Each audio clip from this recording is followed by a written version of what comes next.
Mary Tyler Moore was a big star in Hollywood, but her life wasn't always easy. Despite her success, she faced personal struggles, including diabetes, the tragic loss of her son, and marriage problems. These hardships led her to step away from acting. In this video, we'll look at her early life, her career before retirement, her legacy, and some lesser-known facts.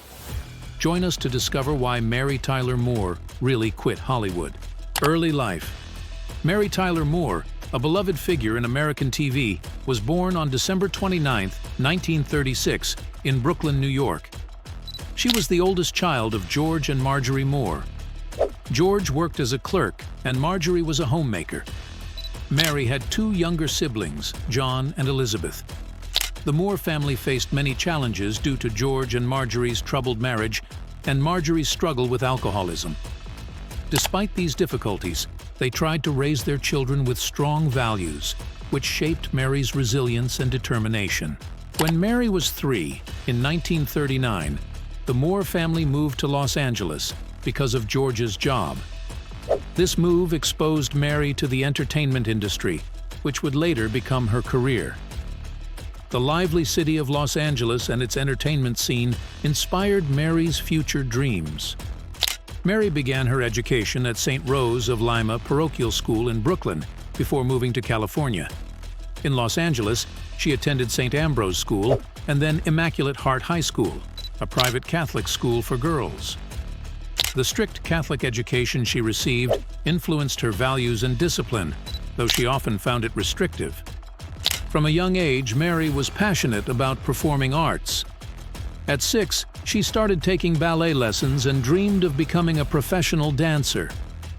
Her early love for dance played a significant role in her future career in entertainment. Mary's childhood was tough, especially due to her mother's alcoholism. This led Mary to take care of her younger siblings, fostering a strong sense of independence.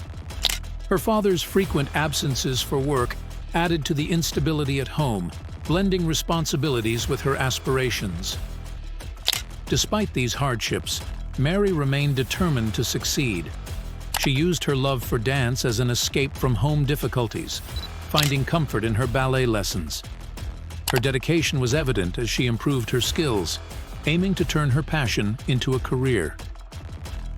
As Mary grew older, her interest in performing arts expanded. The rising popularity of television in the 1950s fascinated her. Her love for dance evolved into a broader interest in acting and performance. She participated in school plays and local theater productions, showcasing her talent and passion. These early experiences helped her understand the entertainment industry and fueled her ambition. Mary's high school years were a time of personal growth. She balanced academics with her passion for performance, participating in school plays and local theater. These activities provided a solid foundation in acting, further igniting her desire to pursue a career in entertainment. In 1954, Mary graduated from Immaculate Heart High School. After graduation, she chose to pursue a career in Hollywood instead of higher education. Her first steps in the industry involved working as a dancer in TV commercials. One of her early roles was as Happy Hot Point, a dancing elf for Hot Point appliances. Though minor, this role gave her national exposure and valuable experience. Working in commercials allowed Mary to hone her performance skills and gain confidence. Her role as Happy Hot Point was a small but important step, helping her understand the entertainment business. Her perseverance and willingness to take any role were key to her eventual breakthrough. Mary's early work laid the foundation for her future success, showing her dedication and commitment to her craft. Rise to fame. In 1955, Mary Tyler Moore began her career in the entertainment industry as Happy Hot Point, a cheerful elf in Hot Point appliance commercials. This role, which lasted until 1957, involved mostly dancing in a costume, but gave her valuable exposure and experience. Using the visibility from her commercial work, Mary transitioned to television acting. In 1957, she played a secretary in Richard Diamond, Private Detective. Her face was never shown, only her legs and voice were featured. This unique role showcased her versatility and gained her attention in the TV world. Mary continued to build her resume with guest appearances on various shows. Notably, she appeared on The Millionaire in 1960, demonstrating her range as an actress and contributing to her growing reputation. Her career reached a turning point in 1961 when she was cast as Laura Petri in The Dick Van Dyke Show, created by Carl Reiner. Mary played the stylish and witty wife of comedy writer Rob Petri, portrayed by Dick Van Dyke. Her performance was widely acclaimed and marked by charm, humor, and relatability. Her chemistry with Dick Van Dyke was key to the show's success. The sitcom, which ran from 1961 to 1966, received critical acclaim and multiple awards, including 2 Emmys for Mary in 1964 and 1966. The show established Mary as a household name. Her fashion choices, like capri pants and elegant dresses, became iconic. Her role as Laura Petri was more than just a character. It shaped the evolving image of women in the 1960s. During the show's run, Mary took on different roles in other TV series. She appeared in The U.S. Steel Hour and The Danny Thomas Show in 1961, further honing her dramatic and comedic skills. Mary also ventured into films. Also in 1961, she appeared in X-15, about the U.S. Air Force's experimental aircraft program. Although her film roles were not as prominent, they broadened her acting experience.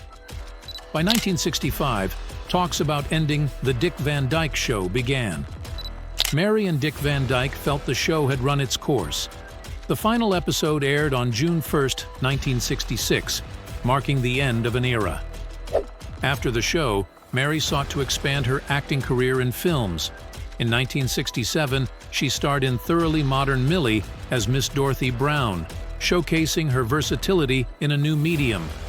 In 1969, she took a dramatic role in Change of Habit, co-starring with Elvis Presley. Despite mixed reviews, her performance was noted for its sincerity and depth. Mary also explored theater. In 1966, she starred in the Broadway play Holly Golightly, a musical adaptation of Truman Capote's Breakfast at Tiffany's. Although the production closed before officially opening, her venture into theater demonstrated her dedication and willingness to take risks. The Mary Tyler Moore Show. In 1970, Mary Tyler Moore started a new project that would become a major highlight of her career: The Mary Tyler Moore Show. Co-created by James Brooks and Alan Burns and produced by Mary's own company, MTM Enterprises, the show was a landmark moment in TV history. Her company, which she started with her husband Grant Tinker, would produce some of the most influential TV series of that time. The Mary Tyler Moore Show was unique for its portrayal of a single, independent woman working as a TV news producer, something rare on television back then. Mary played Mary Richards, a character loved by audiences for her relatable personality, humor, and modern outlook. The show, set in the newsroom of the fictional WJM-TV in Minneapolis, had a strong cast, including Ed Asner, Valerie Harper, Gavin MacLeod, Ted Knight, and Betty White. The show premiered on CBS on September 19, 1970, and quickly became a critical and popular success. It was praised for its sharp writing, strong character development, and exploration of themes like feminism and workplace dynamics. Mary's role earned her wide acclaim and numerous awards. During its 7 seasons, The Mary Tyler Moore Show won 29 Emmy Awards, including 4 for Outstanding Comedy Series. Mary won 3 Emmy Awards for Outstanding Lead Actress in a Comedy Series in 1973, 1974, and 1976. The show's ability to mix comedy with real-life issues, such as the death of a character and challenges faced by single women, left a lasting impact on TV. The success of The Mary Tyler Moore Show led to several successful spin-offs, cementing its influence on television. These spin-offs included Rhoda, starring Valerie Harper, Lou Grant, starring Ed Asner, and Phyllis, starring Cloris Leachman. These shows expanded on characters from the original series and showcased MTM Enterprises' strength in producing quality TV content. The final episode of The Mary Tyler Moore Show aired on March 19, 1977. The series finale, where the WJM newsroom staff is fired and Mary delivers a heartfelt farewell, remains one of TV's most memorable moments. This touching conclusion marked the end of an era, but left a significant legacy in the entertainment industry. After The Mary Tyler Moore Show ended, Mary continued to take on diverse and challenging roles. In 1978, she starred in First You Cry, a TV film based on NBC correspondent Betty Rowland's autobiography about dealing with a breast cancer diagnosis. Mary's performance was critically acclaimed, showing her ability to handle dramatic roles and demonstrating her versatility as an actress. Mary Tyler Moore's company, MTM Enterprises, was crucial in shaping TV during the 1970s and beyond. Beyond producing The Mary Tyler Moore Show, MTM Enterprises was behind several other successful series, including The Bob Newhart Show in 1972 to 1978, WKRP in Cincinnati in 1978 to 1982, and Hill Street Blues, 1981 to 1987. The company became known for its high-quality programming and innovative approach to TV production, significantly influencing the industry. In 1979, Mary tried to return to TV with The Mary Tyler Moore Hour, an innovative blend of sitcom and variety show. She played a fictionalized version of herself, producing a variety show and interacting with a mix of fictional and real-life celebrities. Despite its creative approach, the show didn't resonate with the audience and was canceled after just 11 episodes.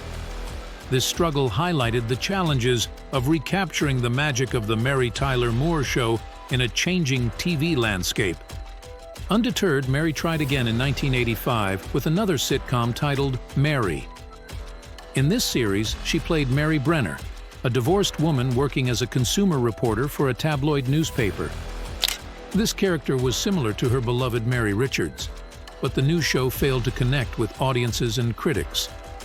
Mary was canceled after only 13 episodes, showing the difficulty Mary faced in finding a new successful TV role that could stand on its own and appeal to evolving viewers. In 1980, Mary Tyler Moore took a significant turn in her career by starring in Ordinary People, directed by Robert Redford. Moving away from comedy, she played Beth Jarrett, a mother struggling with the grief of losing one son and the attempted suicide of another. Her performance was highly praised, earning her a nomination for the Academy Award for Best Actress. This role highlighted Mary's ability to tackle complex and emotional material, redefining her career and proving her versatility as an actress. She continued with roles like the 1982 film 6 Weeks, about a terminally ill child and her mother. Though the film had mixed reviews, Mary's dedication to serious subjects was clear. In 1985, Mary starred in the TV film Finegan Begin Again, about a middle-aged man and a younger woman dealing with life changes. Her performance was well received, cementing her reputation as a versatile actress who could switch between comedy and drama. This ability was key to her enduring career. Meanwhile, MTM Enterprises, the production company Mary co-founded with her husband Grant Tinker, continued to influence television. Known for its high-quality programming and innovative approaches, the company produced several successful and acclaimed shows. Hill Street Blues, which aired from 1981 to 1987, was one of MTM's standout successes. This police procedural drama was praised for its realistic portrayal of law enforcement and complex characters, earning many awards and setting a new standard for the genre. Another notable MTM production was Saint Elsewhere, which aired from 1982 to 1988. This medical drama was known for its ensemble cast and intricate storylines. It not only achieved critical success, but also left a lasting impact on how medical dramas were made. Remington Steele, airing from 1982 to 1987, combined mystery, romance, and comedy, featuring a detective series with a unique twist. This show further demonstrated MTM's talent for creating engaging and original content. Despite these successes, MTM Enterprises faced challenges in the late 1980s as viewer preferences changed and the TV landscape evolved. Several MTM shows were canceled, and the company struggled to match the success of its earlier productions. This period reflected broader industry difficulties, yet MTM's legacy of quality programming remained influential. Mary's career during this time wasn't just on the screen. She returned to Broadway in 1981 with Whose Life Is It Anyway?, a powerful play about a paralyzed man's fight for the right to die. Her performance was praised for its emotional depth, showcasing her range and talent in live theater.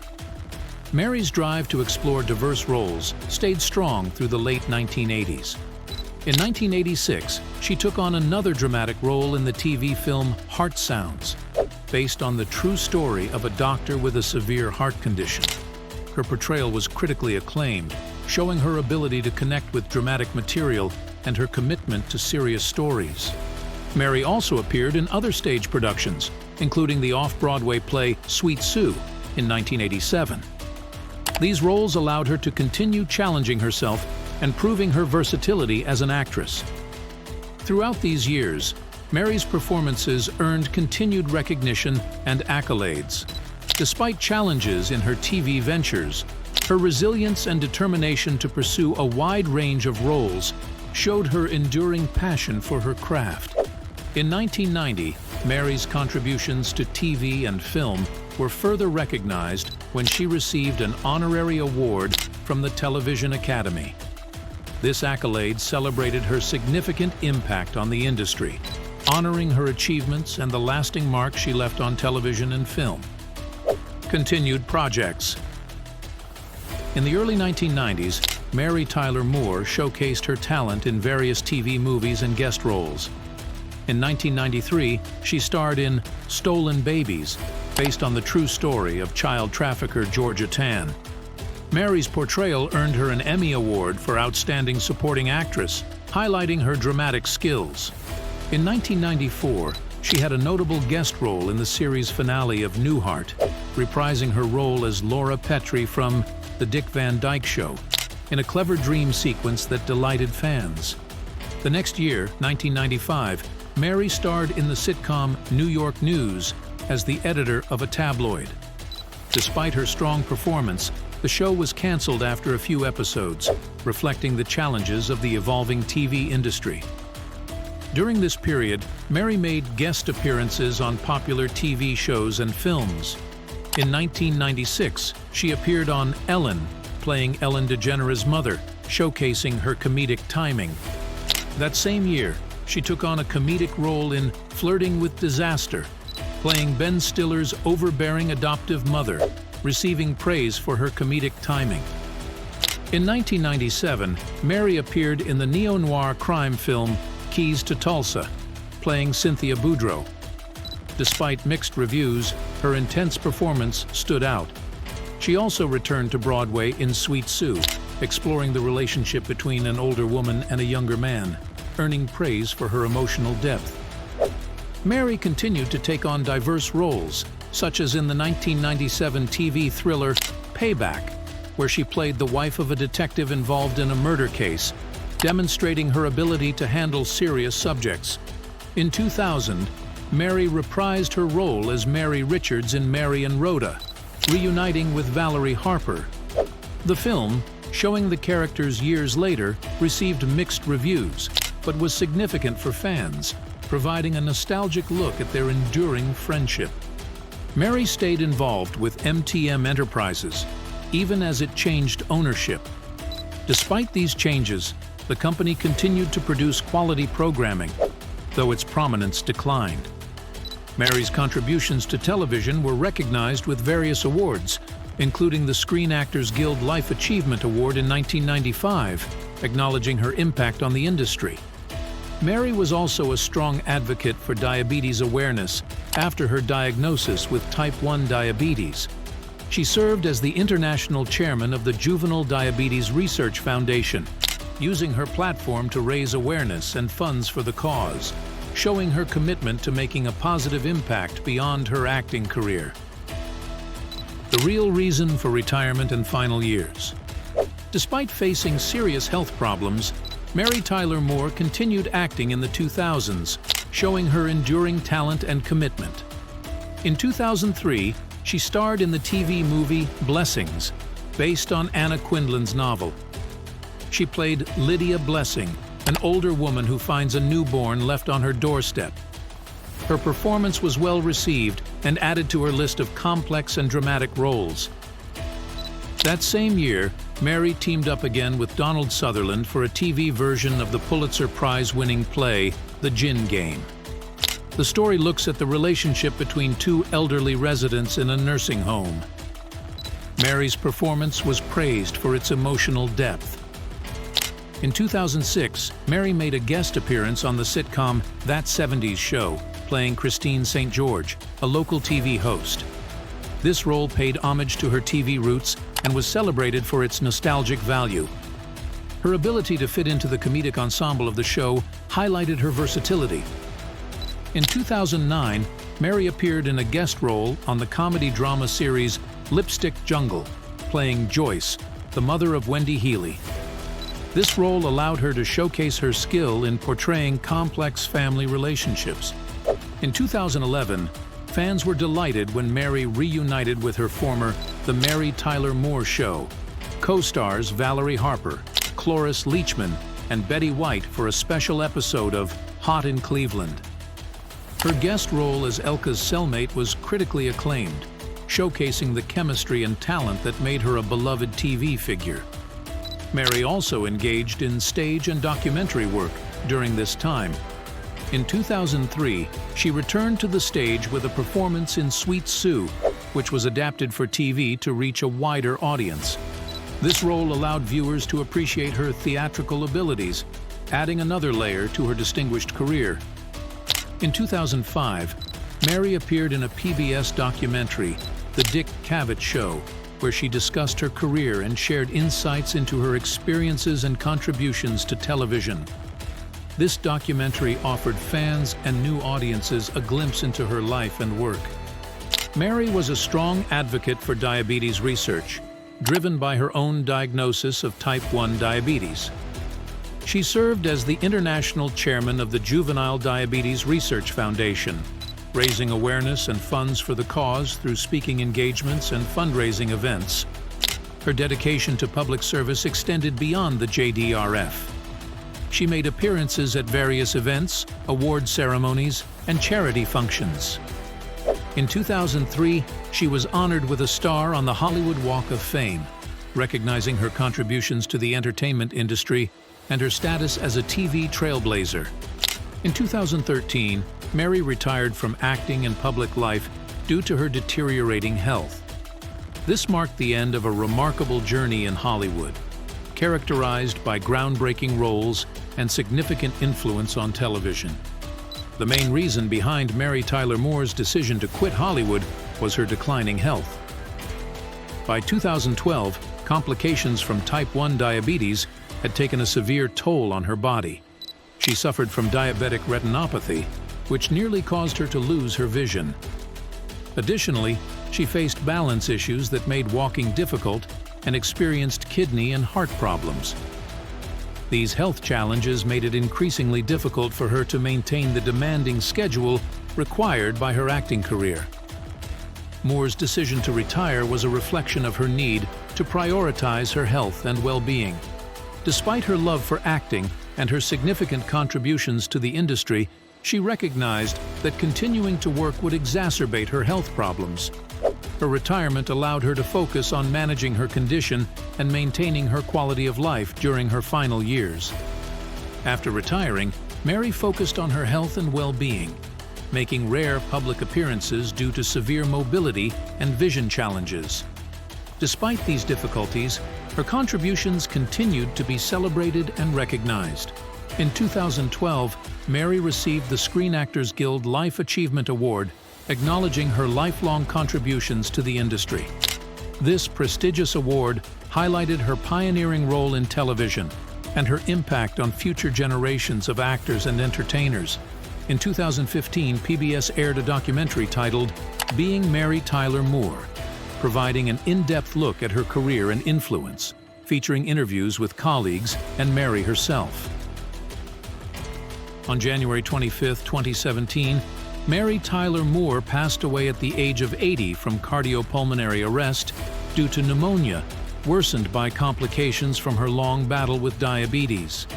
Her death marked the end of an era for a trailblazing actress whose impact on television and entertainment remains profound. Personal life, relationships, and lesser-known facts. Mary Tyler Moore's life was greatly shaped by her early choices. Right after high school in 1955, she married salesman Richard Meeker. They married just weeks after she graduated, reflecting the societal norms of that time. In 1956, they had their only child, Richard Jr. However, balancing a young child and Mary's rising career put a strain on their marriage, leading to their divorce in 1961. In 1962, Mary married CBS executive Grant Tinker. Their relationship was both personal and professional. In 1969, they founded MTM Enterprises, producing popular TV shows like The Mary Tyler Moore Show, which began in 1970. This show became iconic, portraying a single, career-driven woman and influencing future TV portrayals of women. Despite their professional success, their marriage faced difficulties due to their careers and Mary's struggles with alcoholism. They divorced in 1980 after nearly 20 years together. In 1983, Mary married Dr. Robert LaVine, a cardiologist who treated her mother. Despite their age difference, their relationship was supportive and loving. Mary credited Robert with helping her achieve sobriety and supporting her through health challenges. Their marriage lasted until Mary's death in 2017, marking a stable period in her later years. A significant tragedy in Mary's life was the accidental death of her only child, Richard Jr., in 1980 from a gunshot wound. This loss profoundly affected Mary, influencing her emotional state and adding to her challenges. Mary's battle with type 1 diabetes began with her diagnosis in 1969. Managing this chronic illness while maintaining a demanding career was difficult, but Mary became a key advocate for diabetes awareness. She served as the international chairman of the Juvenile Diabetes Research Foundation, raising awareness and funds for research.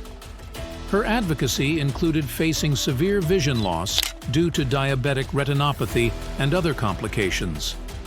Despite these challenges, she remained dedicated to raising awareness, showing resilience and commitment. Mary also struggled with alcoholism, a battle she shared in her autobiography. The pressures of her career and personal life, including her son's death, worsened her struggle with alcohol. In the 1980s, she entered rehab and worked towards sobriety, crediting Robert for his crucial support. Depression was another challenge for Mary, stemming from her son's death, health struggles, and career pressures. She sought therapy and spoke openly about her experiences, aiming to reduce the stigma around mental health. Her openness inspired many, showing the importance of seeking help and addressing mental health issues. Lesser-known facts and anecdotes. Dancing background. Before her TV fame, Mary initially pursued a career in dance, starting as Happy Hot Point, a dancing elf in appliance commercials. Iconic MTM logo, the MTM Enterprises logo, featuring a meowing kitten named Mimsy, was a playful take on MGM's Roaring Lion, adding a personal touch from Mary, as Mimsy was her pet. Voice role in The Simpsons. Mary voiced a character in a 1990 episode of The Simpsons, highlighting her cultural impact. Paralyzed diaphragm muscle. Mary's singing was affected by a paralyzed diaphragm muscle from surgery in the 1960s. but she continued to perform despite this. Love for animals. Mary was dedicated to animal rights, supporting organizations like Farm Sanctuary and campaigning against animal cruelty.